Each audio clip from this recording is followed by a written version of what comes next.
안녕하십니까. 11월 1일 유튜브 영상 제작을 시작하겠습니다. 잔고부터 살펴보겠습니다. 오늘 잔고는 599만원입니다. 해서 플러스 10만원입니다. 일단 11월 달은 출발이 좋습니다. 이번 달에는 좀 제대로 한번 잘 해가지고 수익을 좀 올려봤으면 합니다. 시장에 대한 개인적인 생각입니다. 지난밤에 미증시가 상승을 했어요. 지난밤이 아니죠. 금요일 밤에. 이게 그 휴일이 껴가지고 조금 이제 그 생각을 좀 해봐야 되는데요. 금요일 날 그 국내 증시가 하락을 했습니다. 코스닥이. 좀 많이 빠져버렸죠. 이게 빠질 때 왜 빠졌냐면 목요일 날 미증시가 저녁에 미증시가 괜찮았는데 그럼에도 불구하고 코스닥 지수가 내려와 버렸어요. 이때 내려온 이유가 미국 선물 지수가 하락하고 있었거든요.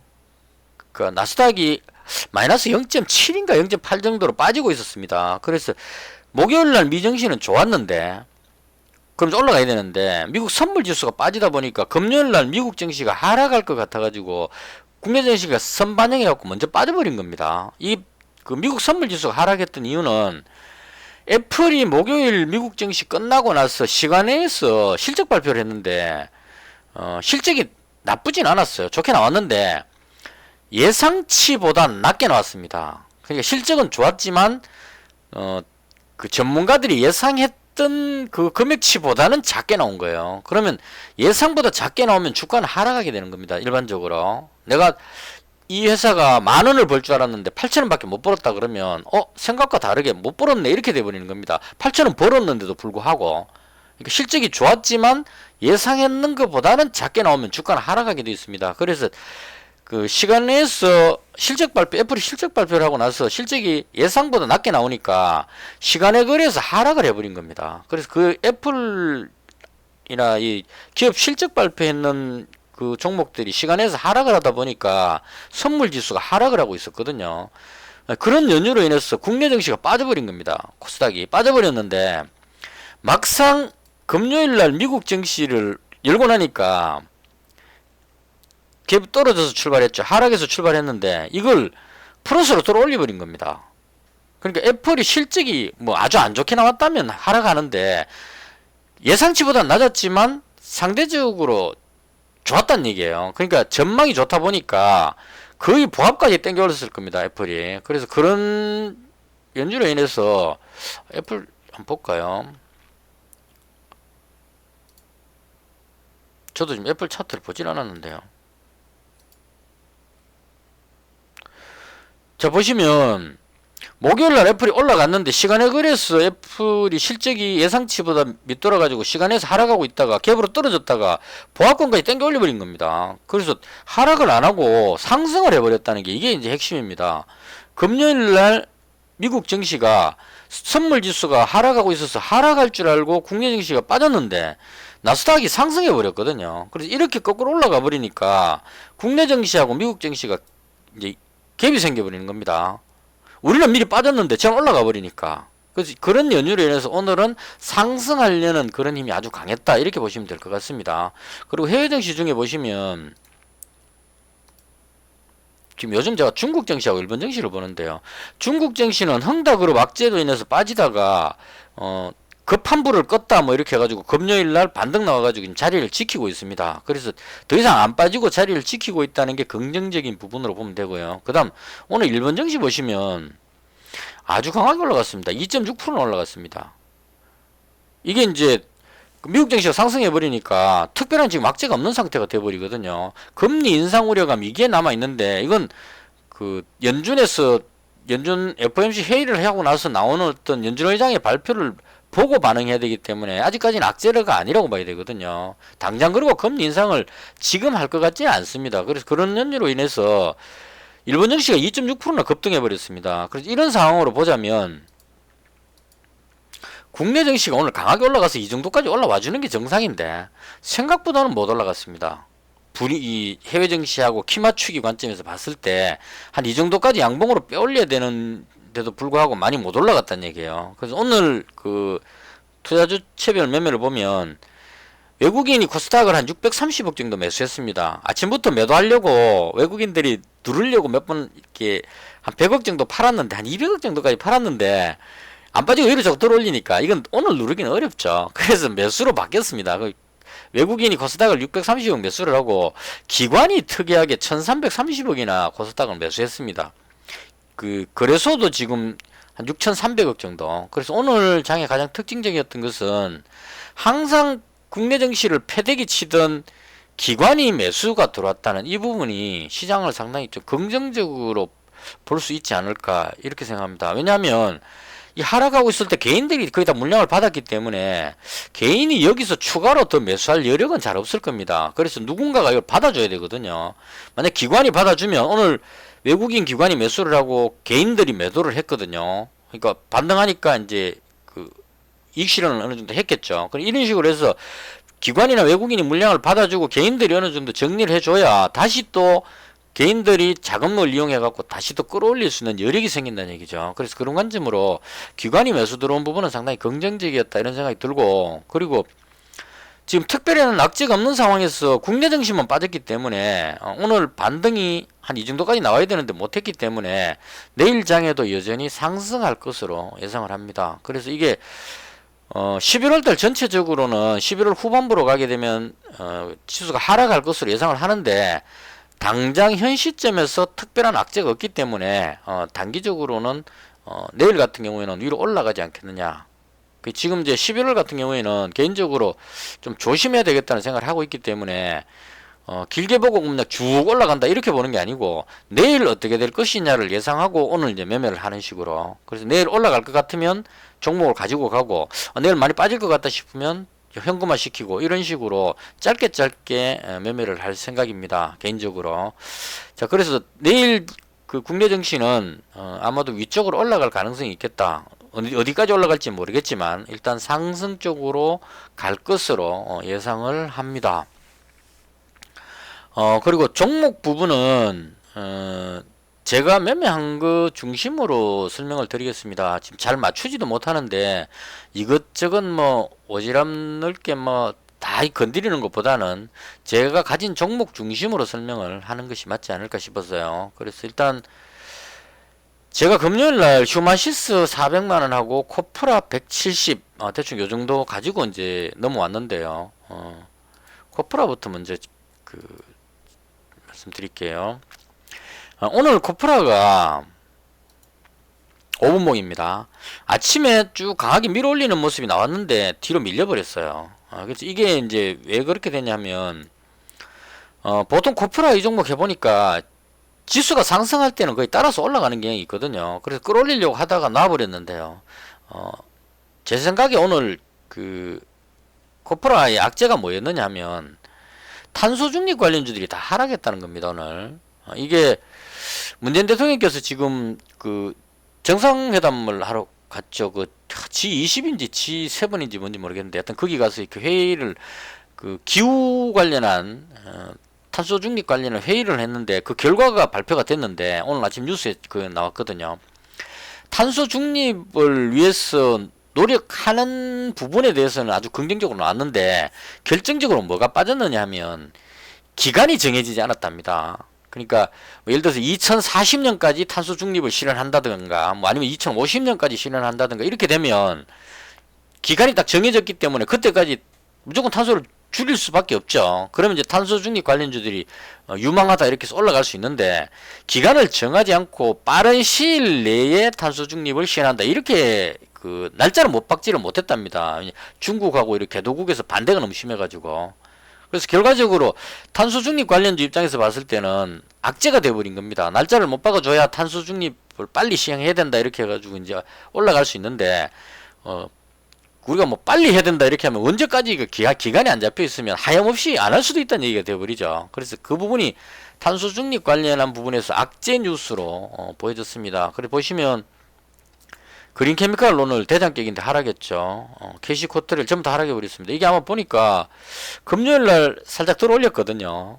그러니까 그 정상회담 해가지고 탄소 중립에 좋은 뉴스가 나올 줄 알고 딱 들어올렸는데 좋은 뉴스가 안 나오고 악재 뉴스가 나와버리니까 거꾸로 내려가 버립니다. 더 빠져버린 거죠. 그래서 이 하락을 했고 코프라가 이날 연봉 달린 이날 애널리스트가 코프라에 대한 어떤 보고서인지 뭔지 의견 나온 거에 코프라가 탄소 중립 관련주 쪽으로 표현이 됐습니다. 그러니까 탄소를 줄이기 위해서는 자동차 매연을 줄여야 되고, 자동차 매연을 줄이기 위해서는 차를 가볍게 만들어야 된다. 그래서 차를 가볍게 만드는 차량 경량화에 해당하는 플라스틱 쪽에 코프라가 탄소 중립의 수혜를 볼 것이다. 이렇게 하면서 이 모양이 나왔거든요. 그래서 탄소 중립 관련주 쪽으로 생각하고 지금 들어온 사람도 있을 거란 얘기입니다. 근데 탄소 중립 관련주가 다 밀려버리니까 플라스틱 관련주들이 대체로 다 밀려버렸습니다. 오늘. 그래서 그런 관점으로 뒤로 빠져버렸다. 이렇게 보시면 될 것 같고요. 그래서 저는 일단 170만원 있는 중에 70만원을 정리하고 100만원만 남겨놨습니다. 이게 오늘 올라갔어야 되는 날인데 못 올라갔기 때문에, 그리고 탄소 중립 관련주들이 다 뒤로 밀려버려가지고 시간이 좀 걸릴 것 같아서 일단 비중을 줄여서 100만원만 보유하고 있는 그런 상태입니다. 그리고 휴마시스인데요. 이제 위드 코로나 이래가지고 오늘부터 아마 이제 규제가 풀리게 될 겁니다. 그럼 이제 확진자 숫자가 늘어날 것으로 예상이 되는데요. 오늘 진단키트 관련주들이 대체로 좋았습니다. 다 상승했거든요. SD바이오 3.28%, 그 다음 랩지노믹스 거의 한 3%대 올라갔죠. 시전도 올라가고, 대체적으로 진단키트 관련주들이 오늘 다 상승하는 날이었습니다. 이게 이제 왜 그렇게 반응했느냐 하면, 일단 지금 확진자 숫자를 보시면 일요일날 확진자는 그렇게 많지가 않았는데요. 토요일 확진자가 2100명 정도 나왔던 걸로 기억합니다. 토요일 치고 2000명 넘어간 경우는 잘 없는데, 토요일은 왜냐하면 휴일이기 때문에 PCR 검사, 임시 검사 수가 많이 문을 닫아버리죠. 그래서 많이 나오면 안 되는 날인데 토요일날 2100명인가 나와버렸어요. 그러면 통상적으로 일주일을 평균 내보면 토요일 확진자가 적고 일요일이 가장 작고, 그 다음 월요일부터 확진자가 늘어납니다. 늘어나고 화해서 수요일날 발표되는 확진자가 일주일 중에 가장 많이 나오는 경우가 많았습니다. 이제까지. 그러니까 화요일날 확진자죠. 실질적으로는 화요일 확진자가 수요일날 발표되니까. 그래서 이제까지 통상 보면 수요일날 발표되는 확진자 숫자하고 목요일 발표되는 확진자가 가장 많이 나오더라는 얘기입니다. 그러면 주말인 토요일날 확진자가 2100명이 나왔기 때문에 같은 흐름으로 봤을 때 이번 주 수요일날 발표되는 확진자는 2500에서 3000명 혹은 3000명 이상이 나올 수도 있다. 이렇게 되는 예상이 되는 겁니다. 이건 예상이기 때문에 맞다는 게 아니고 그렇게 예상해 볼 수 있다 이런 얘기죠. 그러면 확진자가 급증하게 됐을 때 우리가 막 2000명 정도 나오면 그 정도는 뭐 당연히 나올 수 있지 뭐 이렇게 넘어가는데, 한 3000명, 4000명, 5000명 이렇게 가버리게 되면 느낌이 달라진다는 얘기입니다. 엄청나게 많은 사람들이 검사를 해야 되는데, 예를 들어서 한 5000명이 나온다고 가정해 보십시오. 이 5000명이 나오면 접촉했는 사람 숫자가 엄청나게 많을 겁니다. 전부 다 문자 보내갖고 검사 받으라고 했을 때 PCR 검사로 가면 사람들이 엄청나게 몰리겠죠. 그럼 거기 가서 감염될 수도 있는 그런 상황이 돼버릴 수 있다는 얘기입니다. 그래서 그런 상황이 발생한다면, 그렇게 되기를 바라는 게 아니고 그런 상황이 발생되어 버린다면 진단키트 관련주 쪽에 관심이 생기지 않을까, 이런 관점으로 진단키트 관련주를 가지고 있는 겁니다. 특히나 이제 휴마시스 같은 경우는 이 공급 계약이 지금 12월 말까지 해서 한 1200억대가 지금 잡혀있죠 이미. 그리고 3분기 때 실적이 11월 한 초반에 나올 겁니다. 실적이 좋으면 빨리 발표를 하니까 보통 한 11월 15일 되면 다 발표가 되는데, 실적 잘 나오는 회사들은 자랑하고 싶어하고 좀 빨리 합니다. 그래서 11월 초반에 휴마시스 3분기 실적 발표가 나왔을 때 이미 뭐 베트남이라든가 또 셀트리온에 270억인가 있고 하여튼 공급 계약이 이미 따놓은 게 있기 때문에 실적이 좋게 나올 겁니다. 그러면 이미 좋은 상황인데 실적이, 휴마시스 같은 게 실적이 1분기, 2분기 때 지금 상당히 잘 나와 있는 상태인데 3분기가 이거보다 더 좋게 나온 상황이라면 4분기에는 1200억짜리가 이미 따놓은 게 있기 때문에 그거까지 합치면 1년 동안의 영업이익이 엄청나게 많이 나온다는 이런 쪽으로 연결이 되어버린다는 얘기입니다. 그래서 그렇게 됐을 때 상당히 유망할 수 있다. 그런 관점으로 지금 현재 가지고 있는 상태입니다. 그래서 오늘 아침에 보시면 대장격으로 움직였어요. 출발은 얘가 가장 먼저 올라갔습니다. 쭉 올라갔는데 이게 문제가 뭐가 있냐면 10분봉을 한번 볼게요. 상한가 들어가고 그 다음날부터 지금 흐름을 보시면 1200원 그 공급계약이 터지니까 대박이잖아요. 그래서 갭으로 뜨면 눌러가지고 하락에서 끝나버리는 겁니다. 이 흐름이. 그러니까 그냥 이렇게 밀고 올라가는 게 아니고 워낙 재료가 좋다 보니까 급등해갖고 따라 들어오면 눌러가지고 손절시켜버리는 겁니다. 그 다음날 또 끌어올렸다가 눌렀죠. 그 다음날 또 살짝 끌어올렸다가 쭉 빼버렸습니다. 밑으로. 이런 식으로 계속 하락시켰죠. 이날 한번 올라갔고 그리고는 계속 누르는 현상이 나왔기 때문에 심리적으로 이게 아마 그랬던 것 같아요. 오늘 진단키트 관련주들이 다 좋았고 얘가 대장이었기 때문에 올라가는 게 정상이었는 날이라고 보는데 올라가다가 이 저항대에 부딪혀가고 꺾이면 항상 눌렸기 때문에 단타 들어온 사람들이 못 버틸 겁니다. 아, 또 누르는 거 아니야 이렇게 해서 생각해가지고 아, 꼬리 달겠지 생각하고 겁나갖고 미리 이제 다 팔아버리는 그런 현상이 생기는 것 같아요. 그래서 대장으로 가고 있다가 지금 보시면 꼴찌 돼버렸습니다. 2.8%밖에 못 올라갔죠. 처음에는 얘가 한 7, 8% 올라가고 다른 게 한 3, 4% 따라왔다고요. 뒤에 따라오고 있었는데 나중에 되니까 워낙 꼬리가 많이 달리다 보니까 다른 건 별로 안 빠졌는데 얘 혼자 쭉 빠져갖고 꼴찌로 지금 그 2.8%밖에 못 올라갔습니다. 그런데 이런 현상으로 이 투자자들이 단타로 들어오시는 분들이 상당히 겁이 나가지고 계속 팔려고 하는 그런 욕구가 상당히 강하다 이렇게 보시면 될 것 같아요. 그래서 전체적으로 저는 개인적으로 한 수요일쯤이나 목요일쯤에 확진자 숫자가 많이 나올 걸 예상을 하고 그렇게 됐을 경우에 강하게 올라가지 않겠느냐. 그러니까 지금 급등하고 나서 이 자리만 계속 지켜준다면 호재성 뉴스가 터지면 급등할 수 있지 않을까 이렇게 생각하고 대신에 비중은 좀 줄였습니다. 400만원은 좀 부담스러워서 100만원만 이익 실현을 했습니다. 오늘 10만원 벌었던 게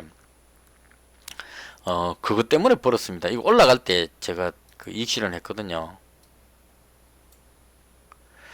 17,150원대에서 팔았어요. 17,100원 여기가 지금 상당히 저항대입니다. 지금 제가 그 이때까지 계속 내려올 때도 그렇고 이 정도 선에 오니까 매물이 너무 많아갖고 이거 쉽게 못 들어올리더라고요. 그래서 여기서 일단 100만원치를 팔아가지고 이익 실현을 일단 했습니다. 그래서 비중을 좀 줄여놨고요. 그 비중이 너무 많으면 하락해버리면 견디기가 힘드니까 그래서 일단 추마시스는 300만원 정도 이 정도 금액은 뭐 길게 가져가도 되지 않을까 이런 생각으로 일단 정리를 했고요. 자, 그 다음 매도했는 금액 가지고 뭘 매수했냐면 오늘은 프리엠스라는 종목을 잡았습니다. 이거 이재명 관련주인데요. 지금부터 정치 이야기입니다. 또 정치 이야기 싫으신 분들은 여기까지만 들으시면 되겠어요. 시장이 좀 혼란스럽기 때문에 오늘 그 지수 보시면 코스닥 지수가 분봉으로 보시면 쉽게 못 들어올리죠. 지금 아주 좋은 상황인데 시장 상황이 좋아도 마음대로 못 끌어올립니다. 이렇게 혼조세일 때는 대선 테마주 이런 종목들이 상당히 좀 많이 움직인다고 봅니다. 대선 테마주는 지수가 하락할 때나 횡보하고 있을 때 주로 이제 급등하는 현상이 많이 나오거든요. 그래서 지금 그 가장 핫한 것은 이재명 관련주하고 그다음 홍준표 관련주하고 윤석열 관련주 이렇게 세 파트가 가장 유망하지 않을까 이렇게 생각을 하고요. 먼저 국민의힘 경우를 봤을 때 자신이 없어서 못 들어갔습니다. 제가 그 금요일날 서현 들어가서 수익이 좀 났었거든요. 물론 이제 휴마시스 하락하는 손실을 얘가 한 12만원 정도 벌었던 것 같은데 휴마시스 12만원 한 14만원 벌었겠군요. 휴마시스 한 12만원 손실 난 걸 얘가 커버를 했으니까 서현 잡았다가 정리를 해버렸습니다. 금요일. 왜냐면 이 지지율이 어떻게 될지는 몰라가지고 자신이 없어서 정리했는데 오늘 보시면 이 흐름을 보시면 윤석열 관련주 대장은 지금 덕성이 대장으로 끌어올리는 것 같아요. 17%는 올라갔습니다. 자, 그러면 윤석열 후보가 거의 이긴 것 같이 보이는데 홍준표 관련주의 대장은 TBC거든요. 얘가 안 빠지고 올라가고 있다는 얘기입니다. 그러니까 아직까지 장담할 수 없다 이렇게 해석하는 게 맞을 겁니다. 그러니까 전체를 상대로 해서 지지율 조사를 한 거는 홍준표 후보가 이기고 있는 것 같고요. 국민의힘 당원 쪽의 지지율은 윤석열 후보가 이기고 있는 것 같습니다.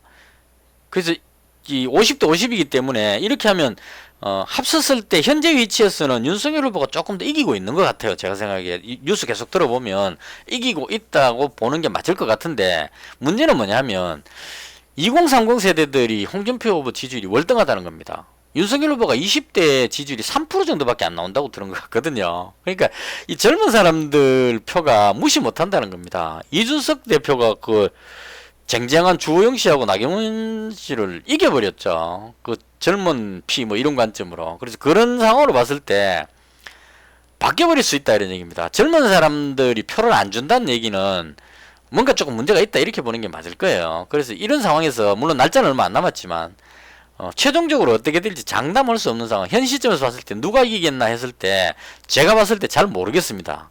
근데 이게 시간이 많이 남았으면 한번 해볼만 하다고 보는데요. 지금 시간이 얼마 안 남았죠. 아마 11월 5일쯤에 결론 나는 것 같은데요. 이제는 이 생각을 해야 된다는 얘기입니다. 그 대박 나는 것도 좋지만 쪽박 나는 것도 생각을 해야 된다는 얘기입니다. 무슨 말이냐면 11월 5일 맞지 싶은데 아마요. 그 국민의힘은 결선 투표가 없다고 합니다. 그러니까 11월 5일인지 뭔지 그 날짜가 딱 되면 8일인가 5일인가 모르겠는데 지금 투표를 하고 있는 것 같은데요. 그럼 11월 5일쯤인가 보네요.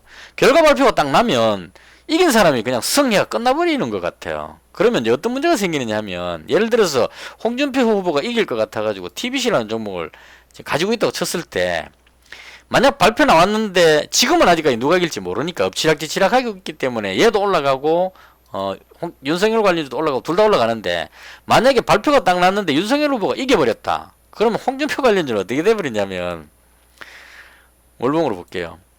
홍준표 관련주는 이렇게 돼버린다는 얘기입니다. 올라갈 이유가 하나도 없죠. 왜냐면 대선이 끝나버리기 때문에 떨어지면 끝입니다. 그러니까 여기가 아니고 여기가 와버린다는 얘기입니다. 여기 반토막 이상 나버린다는 얘기입니다. 보시면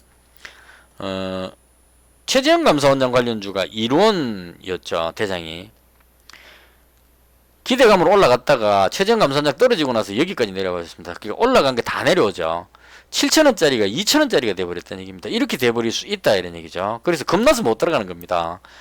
누가 이길지 확신이 없는데 괜히 한 푼 좀 먹어보겠다고 뭐 윤석열 후보 이길 줄 알고 딱 들어갔는데 만약 홍준표 후보가 이겨버렸다. 그럼 이것도 월봉으로 딱 때려보면 23,000원짜리인데 만원짜리 밑으로 내려간다는 얘기죠. 반토막 더 깨지죠. 그냥 만원 정도 선까지 내려온다고 봐야 되겠죠. 이렇게 되어버릴 수 있다 이런 얘기입니다. 그래서 이런 상황이기 때문에 불안해서 못 들어간다는 얘기입니다. 지금은 이제 물론 뭐 인생 한 방이다 이렇게 하고 승부를 걸 수도 있겠지만 저는 그렇게 하고 싶지는 않습니다. 진짜 하고 싶다면 한 20만원 정도 이렇게 해갖고 재미삼아 할 수는 있겠지만 여기다가 승부 거는 것은 너무 위험하다 이런 생각이 들어서 국민의힘 쪽에 홍준표 관련주나 윤석열 관련주는 들어갈 수가 없었습니다. 근데 오늘 이재명 관련주들이 좀 강했거든요. 지금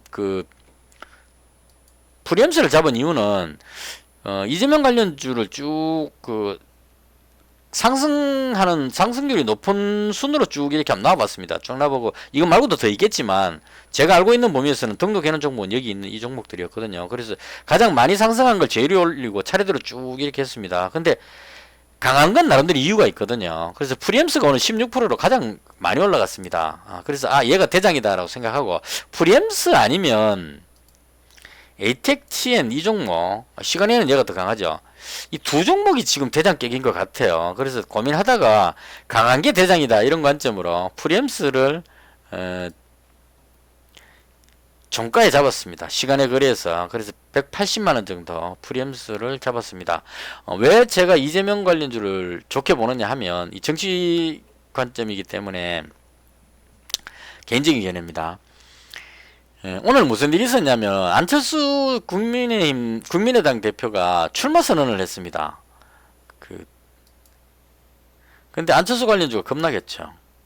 보시면 자 이것도 해석을 어떻게 되냐면 안철수 후보가 대선 출마를 할 것이라는 뉴스는 오래전부터 나오고 있었거든요. 그럼 대선 출마할 것이라는 기대감으로 쭉쭉 올라간 겁니다. 근데 오늘 장중에 대선 출마 기자회견을 했거든요. 제가 YTN에서 들었습니다. 안철수 후보가 기자회견을 하는 동안에 계속 내려온 겁니다. 하락한 겁니다. 쭉 빠져서. 그래서 이 재료 소멸이다. 그러니까 재료 노출이다. 이런 관점으로 쭉 빼버리는 겁니다. 그래서 이런 식으로 이제 흘러갈 수 있다. 이런 얘기죠. 그래서 왜 제가 이재명 관련주를 매수했냐면 만약에 안철수 후보가 출마했으니까요.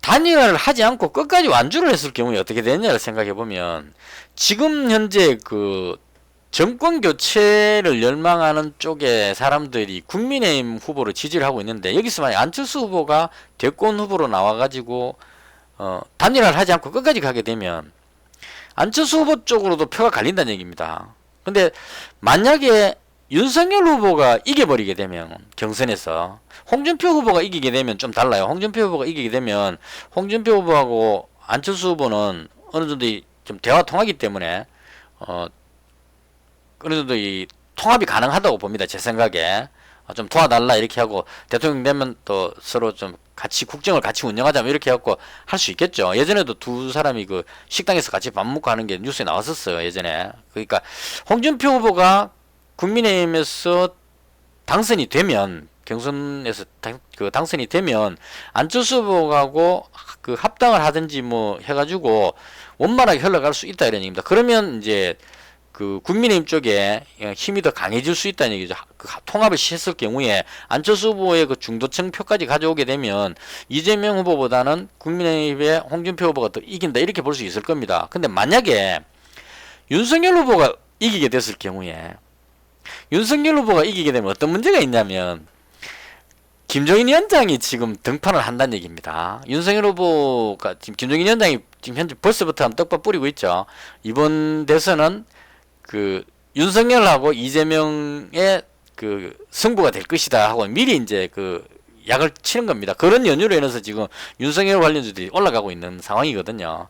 김종인 위원장이 이런 데 상당히 능합니다. 보면은 수수가 아주 뛰어나요. 그래서 그렇게 돼버렸기 때문에 만약에 윤석열 후보가 돼버리게 되면 김종인 위원장이 선거 뭐 대책 관련한 어떤 이런 쪽에 그 컨트롤타워가 돼버릴 겁니다. 그렇게 됐을 경우에 김종인 위원장이 안철수 후보를 상당히 싫어한다는 겁니다.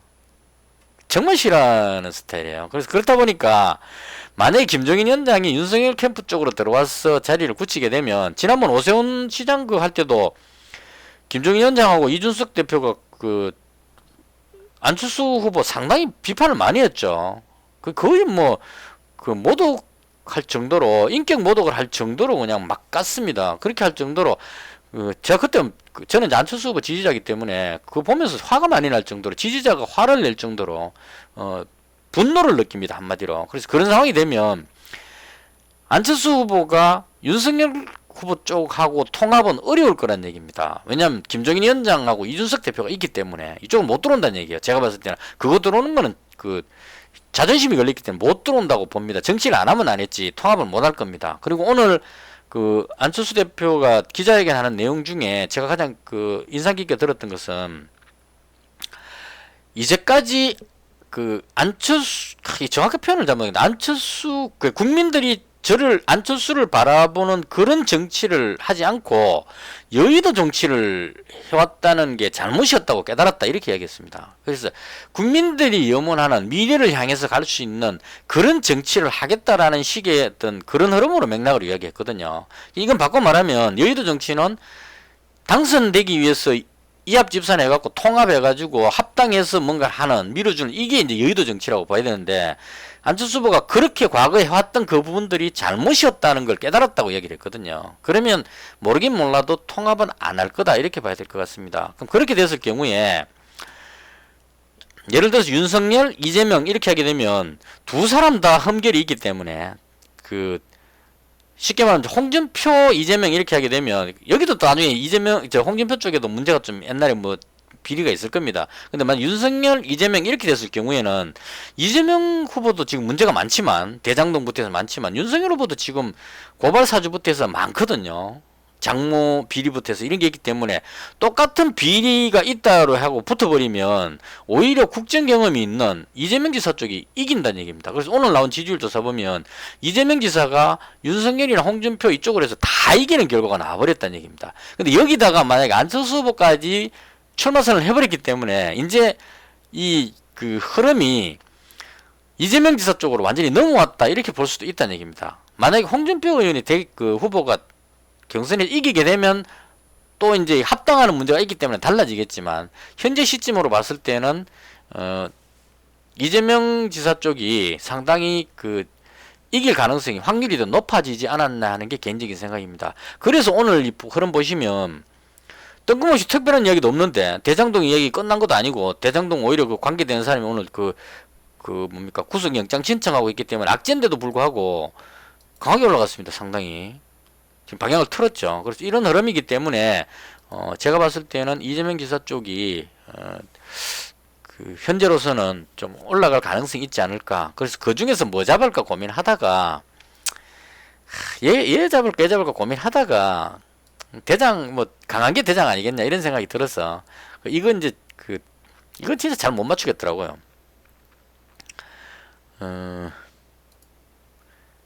그렇다고 해서 또 이재명 관련주를 뭐 50만 원씩 뭐 4종목, 3종목 이렇게 여러 종목 가져가는 것도 좀 그렇고 해가지고 하나를 딱 집어서 잡았는데 보통 이렇게 하고 나면 그 결과가 어떻게 되냐면 제가 잡은 건 안 올라가고 다른 게 올라가 버리 이런 현상이 좀 생길 수도 있습니다. 그래서 좀 불안하긴 한데 개인적으로 봤을 때 오늘 대장이었으니까요. 적어도 뭐 혼자 내려가지는 않을 것 같다. 이런 생각으로. 그리고 이 종목 봤는데요. 이 실적은 별로 안 좋은 것 같아요. 매출이 66억 뭐 분기 매출이 그럼 영업이익 6억 뭐 이렇게 나오죠. 적자는 아니라는 게 이제 그나마 장점이고 그다음 부채 비율 유보율 보시면 부채가 거의 없죠. 유보율도 많고 그래서 이 부분이 아주 탄탄하다. 재무가 탄탄하다 이렇게 보여졌고요. 그다음 여기 보시면 유동 주식 수가 200만 주밖에 250만 주밖에 안 됩니다. 정말 작습니다. 그래서 만약에 기대감이 생기게 되면 급등할 수 있는 이런 모습이 나올 수 있다고 보여집니다. 그래서 일단은 프리엠스를 잡아봤습니다. 물론 이제 이게 아니다 싶으면 또 바로 손절해야 되니까요. 거꾸로 빠질 때는 또 심하게 빠집니다. 대충 이렇게 해서 오늘 프리엠스라는 종목을 한 180만원 정도 추가로 편입을 했습니다. 진짜 11월부터는 방송을 짧게 해야 되겠다는 마음을 먹고 시작했는데도 벌써 30분이 지나버렸네요. 긴 시간 동안 시청해 주셔서 대단히 감사합니다. 방송은 이것으로 마치겠습니다.